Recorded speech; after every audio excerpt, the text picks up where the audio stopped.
Andrew, crime is bad, and now you know, and knowing's half the battle. G.I. Joe! Melvin, you alright with that? Slightly speechless, but whatever. Man, well, I remember back in our day when G.I. Joe used to come on the cartoons, I thought, man, that shit looks kind of gay. There's no way they can ever Did you guys watch the cartoons when you were young? Yeah, a little bit. I never saw it. I've only ever heard of it. But then again, I was born in UAE, and they're not going to put that shit up. I do remember some Action Man heroes. Oh, Action Man. Yeah. I think he was our G.I. Joe for Australia. Like, that's how I see it. He was. And he ultimately became Jack Reacher. Yeah. I didn't watch Action Man either. But everybody, welcome to the show. Welcome to Off the Chest podcast review. This is the spoiler review for G.I. Joe Retaliation. That's G.I. Joe 2, in other words. But I got with me wearing camo shorts, ready to fight our battles. Melvin. I just realized I wore camo shorts to a G.I. Joe thing. That's pretty cool. I got protecting us in the shadows, ready to fight when it ever calls upon us. It's Anjo. Representing Korea. Representing Korea. Oh yeah, that's right. Yeah. And I am your host Rakesh in just a sweatshirt and shorts. Guys, where's Tim gone? Oh shit. Oh shit. I forgot him again. You leave him in the car. I told you we shouldn't have left him in South Korea. Awkward. I'm pretty sure he went north. Yeah. Just keep walking towards the N on the compass, Tim. You will be alright. But yeah, man, this movie was getting a lot of hype. Its trailer came out in, I think it was like mid-2012, and then basically there was this big rise with the actor Channing Tatum, and so they kind of delayed the release of this movie to 2013, and so they can film some extra shots with him. Basically, how this movie starts is it's kind of a continuation from the first one, where you have Zartan, who has, if you remember at the end of the first G.I. Joe, he captured the president of the United States and then took over his body, basically like a clone thing, and does an assault strike on the G.I. Joes that are currently in Afghanistan. Now this whole thing leads up to the old movie cliche of we must come back and we must clear our names in we have to protect the world, because what the world doesn't know is what the world cannot find out, because we can't tell them the truth because we're bad now. But Tim, who's not here, so I'm gonna skip right ahead to Anjo. Anjo, what do you think about this movie? It was a big 80s cartoon movie. you guys agree with me, don't you? Yeah. So many plot holes unexplained. Oh yeah. I just want to go the good guy just wins in the end, while the bad guy just looks stupid. Yeah. I kind of wonder if this was supposed to be one of those generic action movies. I think it was. but not by, like, it wasn't so, like, it was doing that on purpose. I think it kind of accidentally happened. Like, you know, the movie kind of tries to build itself up to be, like, this grand thing that's happening, and, you know, I'm sitting there in the theater going, yeah, this still doesn't seem as good as what they're saying in the movie, or I don't feel the stakes. Yeah, I'll give you... yeah, you didn't really feel the stakes were that high. I mean, yeah, they were high, but they weren't that high in your head. Like, but you knew what was happening. Yeah. You knew what was going to happen. I did really like the use of Storm Shadow, though. Mm. Now, there's one thing that really kind of bugs me is how Storm Shadow, how he's pretending to be someone else, and then he gets put into a prison, and then there are these things where he gets where they fake getting paralyzed, and basically their bodies are rendered useless. They're prisoners. But they're prisoners, but they can only see and hear things. Now, there's a point in the movie where they're all under this under this capsule thing, and what's his grand plan is like to slow his heart rate down, and then as soon as he breaks out of the glass, he's like got full control of his body again. I mean, if I were them, like, I'll let him die. Like, oh, he's a prisoner. Like, God, what the hell? One thing As I that, told you, 80s classic cartoon movie. yeah, one thing they didn't mention was the predecessor movie, the Yeah. first G.I. Joe. Like, what happened to those characters? Like, Oh, besides Channing Tatum. yeah, minus Channing Tatum, you got that Marlon Wayne's character who's gone off in his own way with that redhead chick. Who, Yeah, by the way, yeah, is yeah. freaking hot. Yeah, they give you a new redhead. Yeah, they give you a new redhead who is even hotter. That is played by Adrian Palecki. I think I'm saying that right, but yeah, it's this movie is basically a new cast of we got. So right at the start we get Channing Tatum, then we get Dwayne Johnson and that Adrian Palecki. Now, Melvin, how do you feel about this movie? Overall, I thought it was okay. Hey, I came for action. I didn't come for story. Yeah. I like the continuity with Zartan and the president. I like that. I like the use of Storm Shadow. They used him a lot. Snake Eyes look pretty cool as well. With his random fights, though, with his sword battle. Yeah. Like, No, but like turning Storm Storm Shadow's a cool character. You have to admit that, Yeah. right? Yeah. So and they centered the film a fair amount around him as well. You know, they used him as much as they could. because we want to see the clang of steel. Yeah, because they know it sells, and that's what I came to see, and that's what I got. No, you say this ninja style thing, but there was a point that bothered me. Andrew, do you remember when they were in ancient Japan and the leader was RZA. the RZA from the Wu-Tang Clan? Yeah.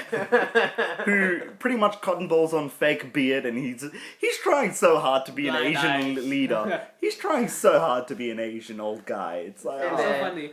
Like, oh. Yeah, I think he did better than the man with the iron fist. Yeah, he did. Melvin, we're big fans of the actor Bruce Willis, mainly just with Die Hard. Yeah. And well, I think that's about it. Just Die Hard, but he makes He's got some other good stuff. he makes an appearance in this movie. What do you think of him? I thought it was cool how they used Bruce Willis. Badassery. But I didn't like how they used a bunch of other old guys as his accomplices. Oh, yeah, they're just random, though. Yeah, it's like just Yeah. random, like next scene, bunch of old guys, and then they end up helping like tons. Yeah, they should have got like an A-team or something. The old Yeah. ones. I didn't really like Bruce Willis in this because none of his jokes seemed funny at all. He seemed really flat, and Maybe. like I understood his point in the movie, but Yeah. like, to be honest, none of it. I didn't think any of it was good. His house was cool. Yeah. all the Yeah. guns, all the guns. There. I think that it is clear to say that in this movie, Bruce Willis is a Republican and he wants to keep his guns. I think that's now. There was only one character in this entire movie who I found interesting, and that is who I mentioned earlier, the Lady J, played by Adrian Palecki. Is she the ninja chick or No, the redhead chick? she's the redhead chick. I kind of thought that her story was a bit interesting, but then it was just like, after that it kind of got a little boring. Like, her storyline was the only storyline that really kind of had me excited. Andrew. Why? Why her story? Yeah. Well, just actually her. I think it was her, man. I mean, let's face it, she has father issues, Daddy issues, yes. and that's it. Yeah, come on. That's her We all know story. how she looks like. I didn't like that in this movie how it was like there was a few points where they had to kind of lure certain people or kind of kidnap certain people. So what do? That they send her out into the public wearing skimpy ass clothes to like attract people. Hey, if they were trying to get women, they'd send Dwayne Johnson out in skimpy ass clothes. Yeah, man. He does that for over half the movie anyway. Yeah, that's just how it works. Hey, if the main antagonist was gay, they would send out, some guy in skimpy ass clothes like, hey, you want to dance, man? That was played by Javier Bardem. Now, there's a point in this movie where you're building up to this huge climax, and then you have like all these world leaders Oh, in Yeah. Like the Koreans. in the UN. Now, there's a few things that bug me here. Number one, why is North Russia part of the UN? Is it North Russia or just Yeah, Russia? no, Sorry, North Korea. I meant North Korea. Korea. Yeah, yeah. not Russia. I My think he's bad. about to make fun of him. Yeah. At that point, this is one of It, the. it wasn't UN. It was I think Yeah. he just called them the leaders of the world. No, that's just the Huh? nuclear warhead leaders, like people that have nuclear warheads. Australia's never in anything. Oh, When the- don't go down that road. No, I'm saying every single action movie, Australia's Yeah, man. always safe. Wait, hey, actually, you know what Pacific Rim? We have the best. But we robot. have the best. Yes. That's pretty cool. Yeah. You know, but Yeah, That's another thing. Hey, I've that's- seen that. But anyway, you have Uh. all these world leaders who have kind of gathered together, and and Zartan's master plan was to get everyone to kind of fire their nukes all at once. But originally what he does is he shoots London. He kind of blows up London. No, he doesn't do that. No, he does it after. He fires all of America's nukes first, And then and then everyone else fires their nukes. Then he disables his immediately, and then they all disable this. Now all of a sudden the world has no nukes, right? But he has one nuke. He has that actual- superpower thing Yeah. from the and he shoots down London. And one thing I really didn't like in this movie is how it ends with the celebration. Meanwhile, all of London has now been like blown to hell. And considering how much of England London is, it's Yeah, pretty much England's gone. All of England is gone. England's pretty a little much. Yeah. island. Yeah. London's most of it. Boom, gone. Boom. And then we have no part of Europe that's there anymore. And just another part at the end of the movie, I don't know if you guys remember this, but when they're all getting their commendations, and then Bruce Willis goes up to Dwayne Johnson and gives him a gun. Yeah. He then pulls it out in public and starts firing it. What the fuck? I did... Yeah, you know, one thing, I just want to go back to that London thing. If the G.I. Joe films have taught me anything, is that they really hate Europe. Yes. They blew up the Eiffel Tower in the first one. They take care of all of London in this one. Eventually, they're just going to kill all of Europe. G.I. Joe's about being American. It's just going to be America, Africa, and Australia left. That's it. They'll probably take care of Asia. And no somewhere. one's going to touch Australia. No one's gonna... We're too bloody far away there, aren't we, mate? We were like, WTF. Yeah. Yeah, go on, mate. You bring up a good point. The point of Paris. They didn't mention that at all in this movie. So that's gone. Yeah. Like, oh, you know, we didn't do anything. Yeah. It's like, hey, America's safe, right? Yep, we're good. That's all that matters. Yeah. There's so many little continuity errors. I had a little bit of problem with the visual styles. Like, there's supposed to be this really cool build-up part where they're on the side of this mountain and they're all fighting with their swords. But I was like, crackling. you can kind of tell that is really CG. A lot of it for me, Yeah. I could really tell. You know, that you was just CG. gotta ignore that and enjoy the action. Well, it kind of really does bring you out of a film when you can notice it that much.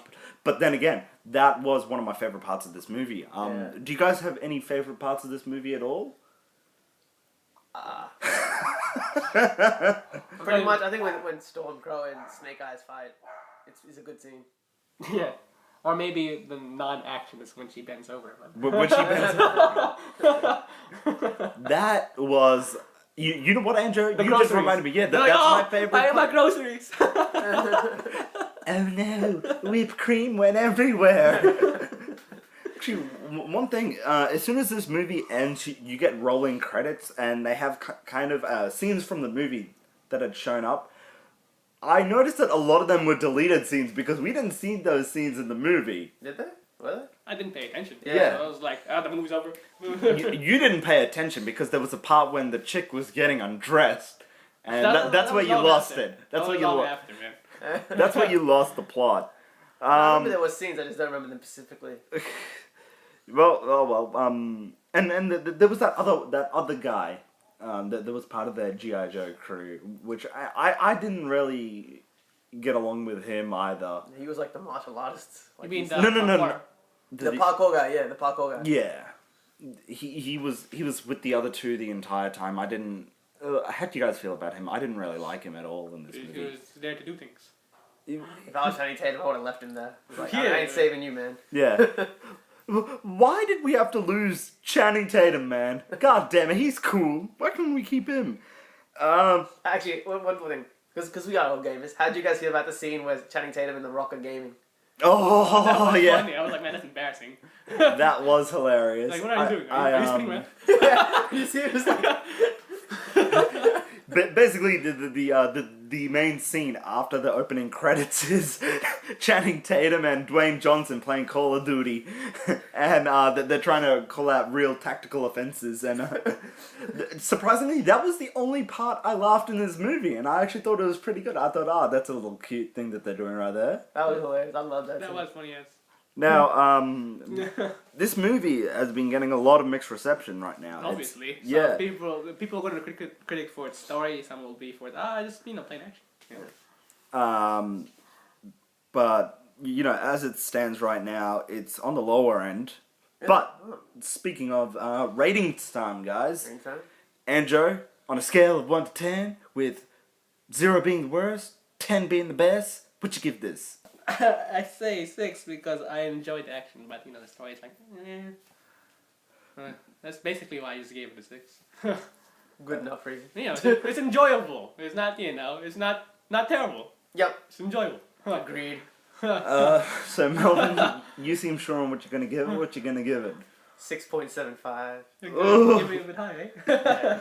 It's better than 2/3. Look, I enjoyed the film. Was it 100% accurate? No, but when you watch a film like this, accuracy goes through the door. Exactly. You leave common sense at the door and then you walk in. That's what I did. I went in, I'm like, I want to see some cool explosions and shit. I want to see some cool knife fights and swords and shit. And that's what I saw. I was like, okay, yeah. Everything I I expected. was happy. Yeah. Yeah. With you. Wow. How did you walk I give this movie a 3 out of 10. You went in walking guns full. I went in guns blazing. I was expecting cool explosions. Yeah, I got explosions, and I got a hot chick bending over to pick up her groceries and undressing. But other than I that, want to see the TV screen. yeah. But like, other than that, it's I felt like a lot of this movie, like especially with the explosions, that they just weren't done too well for me. This is me personally. Also with that CG scene where they're on the mountain and they're fighting. Yes, that was a really cool scene, but. To be honest, at a lot of this movie, I was bored for a lot of this movie. So, I mean, I can understand people's love for stupid movies. I get that people do that. For me personally, this just wasn't it. But since this movie has come out, this has become a high grossing movie. So, Melvin, we know what that means. If something makes its box office, it's gonna get a sequel. I think number 3 has been announced, right? Yeah, it has. Oh god. Actually, there's one thing I didn't like about this one is at the end of 2 they show Zartan taking over like the president's form. You mean in 1? Yeah, sorry, at the end of 1 they show Zartan taking over the president's form. They have nothing like to go on at the end of this one. Yeah, their He whole gets the gun. their whole thing The pistol. for The pistol, that's nothing. You never know. He shoots it in the air. Oh yeah. Also, one thing I didn't really like is how they figured out that the way that they figure out the president isn't the president was by his speech pattern. Oh, speech pattern. No, it was a few things. I think that was okay. Oh well, that's what we think of it. YouTube.com/Off the Chest Podcast. Please give this a like and subscribe. You can also find us on our Facebook page. Andrew, can you tell them how they can find our Facebook page? Same name as the YouTube one. Yes, Off the Chest Podcast. For now, that's all we got. Thank you for listening.